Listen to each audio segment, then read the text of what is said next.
All right, so today we're going to review some scientific terms, especially pertaining to experiments. These are going to be really important for you to know when you go and design your own experiments, so I want to make sure that you know what they are and you can use them in the future with no problem. So here is a made-up experiment. You have 4 different laundry detergents that are added to 4 different tubes of Jell-O. And after 24 hours, the amount of Jell-O remaining is measured and subtracted from the original volume that was there to begin with. So what you're measuring then is the difference, right? The amount of Jell-O that's been dissolved over 24 hours. So now we want to figure out what all the things are that we're measuring and what they really mean.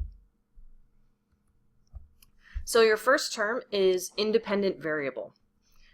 If you don't know what an independent variable is, you need to be writing this down in your notebook right now.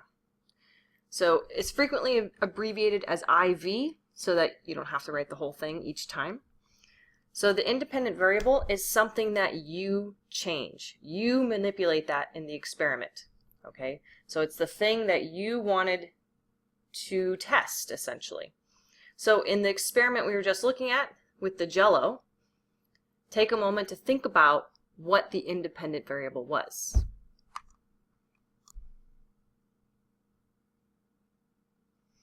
So if you look back at the experiment, you want to remember the things that you changed.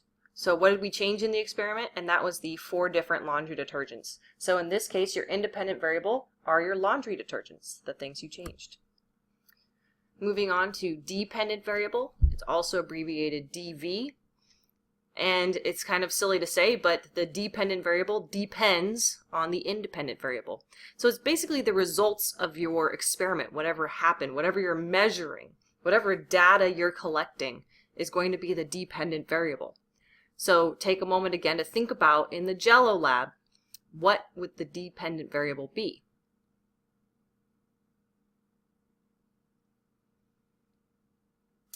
The dependent variable is going to be the difference in Jell-O, right? The amount of Jell-O that was dissolved by each laundry detergent. So you'll have 4 different things to measure, right? Each laundry detergent will dissolve a different amount of Jell-O. And that's your dependent variable. A hypothesis. Many of you probably know what this is already. You've used it several times. A lot of people call it an educated guess. I like to say that's an educated guess based on your prior or previous knowledge, things that you already know about the world. You're not going to just make something up. You're going to use the knowledge that you already have about science to help you come up with what you predict, right? It's a prediction. Sometimes we use inferences to make our hypotheses. So applying information you know from one situation to another, which really makes the most sense, right? So that you can apply what you already know to a new situation. That's really what it is. And it doesn't matter to me if you say I think or I predict. That doesn't bother me. We'll get into more technical things later on. But for now, you can always say I think that this will happen. So if we were talking about the Jell-O lab, you could say that I predict or I think that Gain laundry detergent will dissolve the most Jell-O in 24 hours. Next is a theory. This is different from a hypothesis. Your hypothesis, remember, was your own guess, right? Your own prediction. A theory is an idea that's supported by lots of scientific evidence and by the scientific community in general. So everyone agrees that this is a theory. Everyone agrees on this idea. So, you know, we sometimes say Big Bang Theory. Well, we can't go back in time to see the Big Bang Theory, or we can't go back in time to see the Big Bang, but what we can do is come up with lots of experiments to see if it's even possible. Then, with that evidence in mind, we can say, is this possible or not? And so when people do experiments over and over and over and they all support the same idea, that's when it becomes a theory. And of course that means theories are able to be changed, and they do change over time. A controlled variable. So now when we talk about a controlled variable, we're referring to an experiment. Sometimes they're called constants. It means the things that we're keeping the same throughout the entire experiment. So remember, we're changing the laundry detergent, and everything else is staying the same. So everything else are considered controlled variables. So that means the temperature that we have the tubes at, the amount of Jell-O that we use, the tubes that we use are all the same. Okay, all those things are considered controlled variables or constants. A control group, so this was not listed in the experiment. A control group is going to be anything you can compare your data to. So you saw before that we were testing 4 laundry detergents. Well, now I need something to compare that to. And the control group is that comparison. Oftentimes it's just water. Okay, we need to still add something, the same amount of laundry detergent or the same amount of something to the control group. So in this case, it would be water, because I would expect that if I added water to Jell-O, that nothing would happen. Okay, so that is your control group.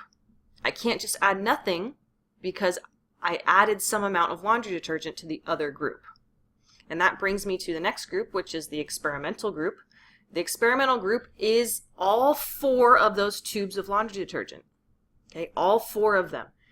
That means as a whole, they are my experiment, and that the control is the one that I'm expecting nothing to happen to. Okay. Peer review. This is something I kind of was talking about with theory. Peer review is done when someone has their work and their peers, right, the people who they work with, will review their work for them. So we can think about it in the context of the classroom. What that would mean would be you write something and then your neighbor or your peer will look it over to see if it's correct. It can be also like in English class when someone looks over your work and proofreads it to make sure it's correct. That's the same thing too. But on a larger scale in the scientific community, people will read each other's work after it's been published to verify that it's correct, and they'll also test it to make sure it's correct. So many people do experiments or come up with new ways of doing things, and other people will test it to see if it's right, to see if it works for them. And that's a really interesting way to peer review, because then it disseminates information everywhere. Everyone gets this information, and then they can figure out for themselves, does it work? And they can respond and say if it does or doesn't. It's very cool. And then finally, there's 2 types of data that I want to talk about, if you didn't already write this down earlier. There's something called quantitative data. Quantitative. You'll notice that at the beginning of the word, it says quantity.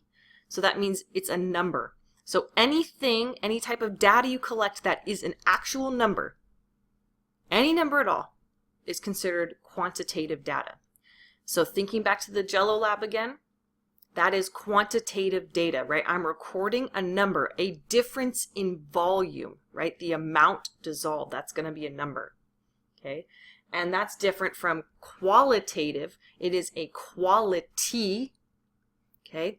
That means it's going to be some type of description. It could be a color or an odor. It could be anything you taste, although we wouldn't want to do that too often. So it's a quality about it, and this is where you'd use a lot of your observation skills that we've been talking about, being as detailed as possible, because these are the only observations that you can take. You can't write down any numbers. It's meaningless. So these are most of the words we're going to be using talking about experiments, and so I want you to now try and use these words and figure out from the experiment I give you what they are in each case. You will be designing your own experiment, so make sure that you know what all of these words mean and you can identify all of them within the experiment that you're looking at.